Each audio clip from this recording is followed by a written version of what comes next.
In Brussels, Europe's power axis took center stage.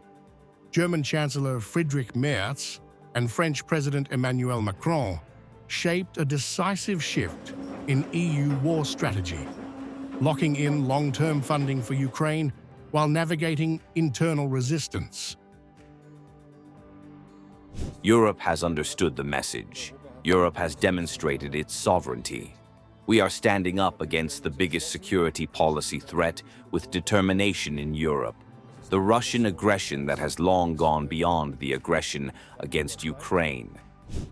Merz cast the decision as a geopolitical test, arguing that Russia's aggression now threatens Europe as a whole, not just Ukraine. He pushed for multi-year certainty, warning the cost of hesitation would be far higher. This multi-annual perspective is decisive to make sure to guarantee the survival of Ukraine, but also to send an unmistakable message to Moscow. Macron aligned with Berlin on the money, backing a €90 billion loan raised on capital markets and guaranteed by the EU budget, calling it the most realistic way to keep Ukraine's war effort funded through 2026. These Eurobonds for Ukraine are a major advance that gives visibility to our Ukrainian friends and coherence to our support. But the Merz-Macron axis stopped short of direct confrontation with Moscow.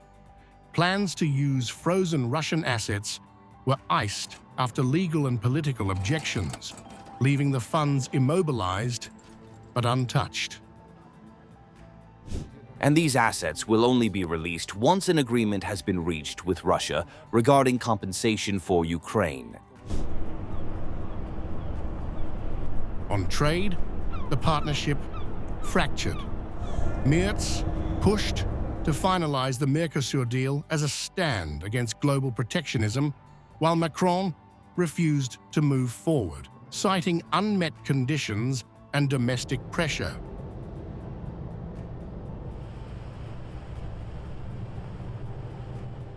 We are building a bridge between the European market and the Latin American market by finalizing a trade agreement between the EU and Mercosur.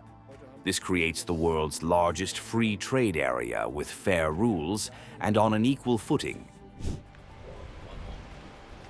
Macron forced a delay, underlining that French approval has limits, even as Ukraine funding advances.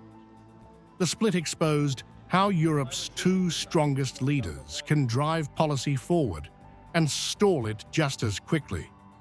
It was therefore inconceivable that we would seek to force a decision on the European Council to authorize the signing of this agreement when our demands have not yet been met.